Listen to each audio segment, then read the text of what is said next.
What's going on, everybody? Welcome back to another video. Sorry I've been a little bit slack on the uploads recently. Been working super hard on my new sample pack that's actually coming out this Friday.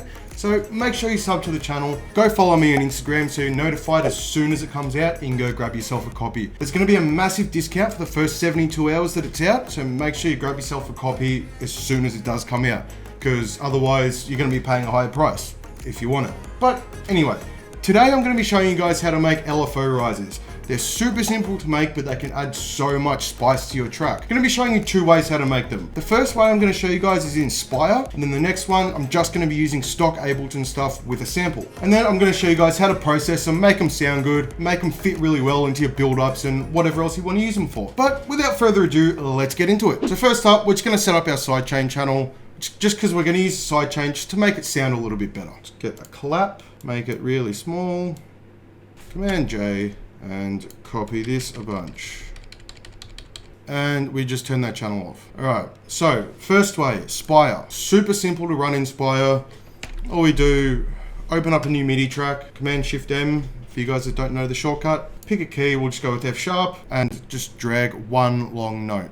Now you can do this with literally any lead. One that you've made yourself, a preset. For this case, I'm just gonna use a preset. This isn't a sound design video. So we just come in, open up Spire, and find a preset that we like. This one's pretty good. For this instance, I think we'll drop it down an octave.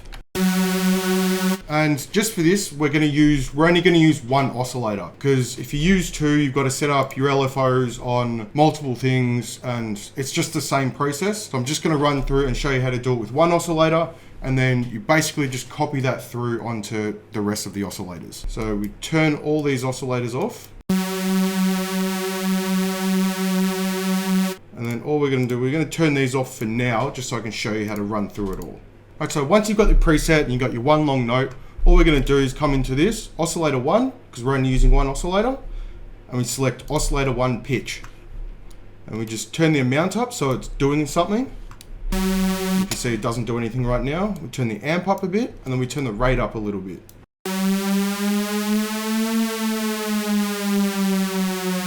So you can see there, it's already getting that LFO sort of sound. Now, all we do, we open up our automation, click on the rate, and just make an automation. Just literally coming from the bottom right to the top.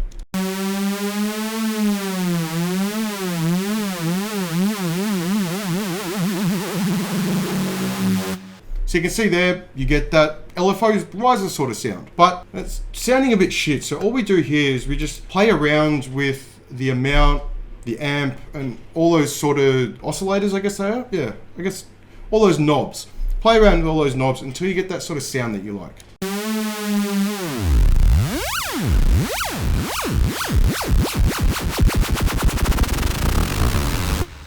So you can see there, you turn the amount all the way up, you get that more riser sort of sound. Turn the vel all the way up.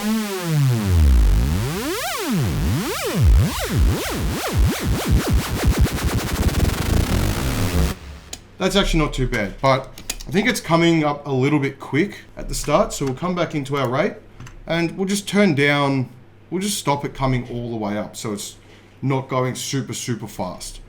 So we'll come down to about 80 and we'll bring this up to, let's say 0.19. So it doesn't start super slow and it doesn't end super quick.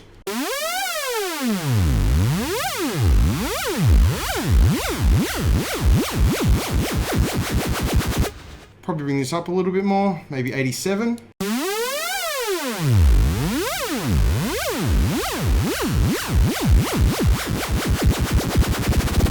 That's sounding pretty good. Now, we just got to process this a little bit so it actually sounds like a riser, because you want to be using this in your build-ups. So you don't want it being super loud the whole way through, and you want it to sound nice. So I'm just going to show you guys how I go through and process a bit just to get it sounding a bit nicer, a bit more like a riser. So if you want, you can come in and pitch bend it up. Just come into MIDI control, pitch bend, highlight the whole thing, and rise it up. because our settings in Spire are set to rise up 24 semitones, this will rise up 2 octaves.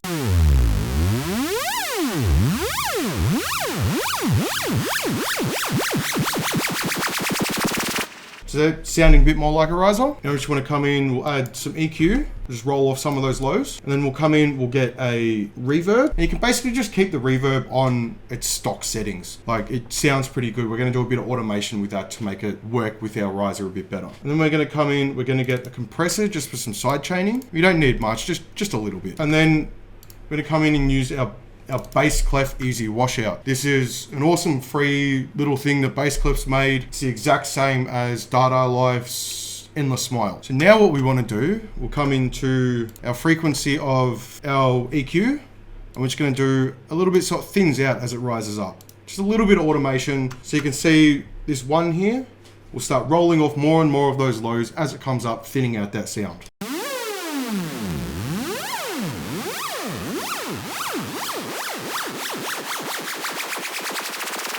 And we're going to do the same thing on the dry wet of the reverb. Just a little bit, about up to 70% or so.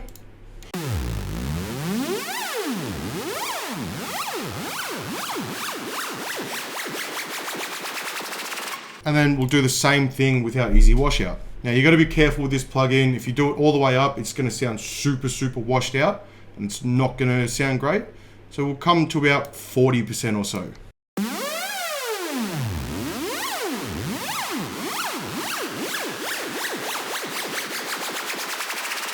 That's basically all the processing that you really need on this. You can do some more automation on the EQ to thin the sound out a bit more if it's coming through too loud.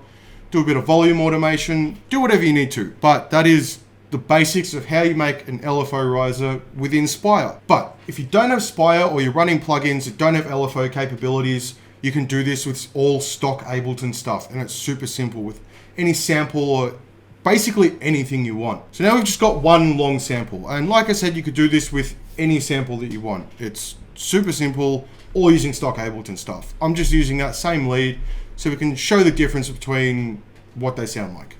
So we're just gonna freeze track and flatten, just so it's a sample. So now we come into a new MIDI track, open that up and just drag this in, and it's gonna open up a simpler. So now we come through Command-Shift-M, new one, and we just want to put this on C3 so it's in the same key as what our other one is.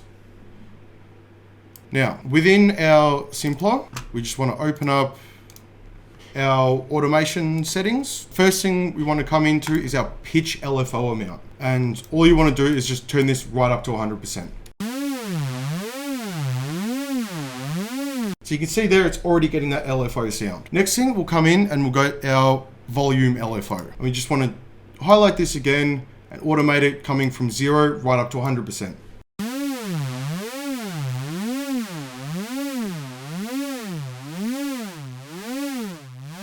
So all that's going to do is make it sound more choppy as it's rising up. So when it gets quicker, you're going to get more of that distinction between the notes. And next, we come right down to the bottom of our automation settings, and we just come into our LFO rate. And this is going to start off at 1 hertz. You want it to be lower than that though. Bring it down right down to 0, just so you can hear what it sounds like. Going from 0 up to 30 hertz.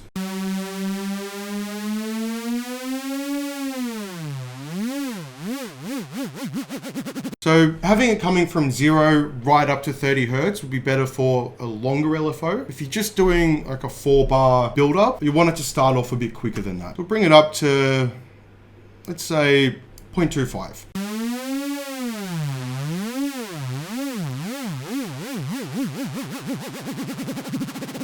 Because it's cutting off at the end, we'll just turn loop on. So that way it's just gonna keep playing right through.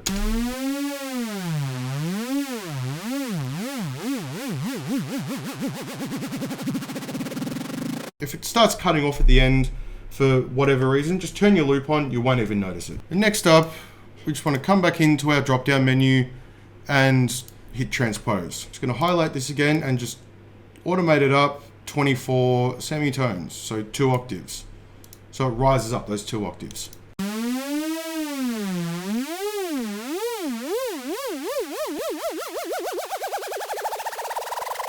Now, next up, we're just going to come across and copy all of our effects and drop them in here.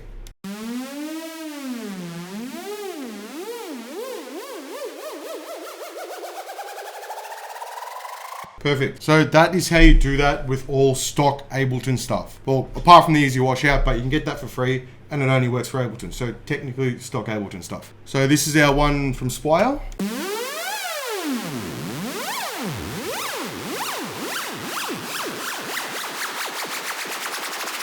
Sounding dope. And our one just using the sample.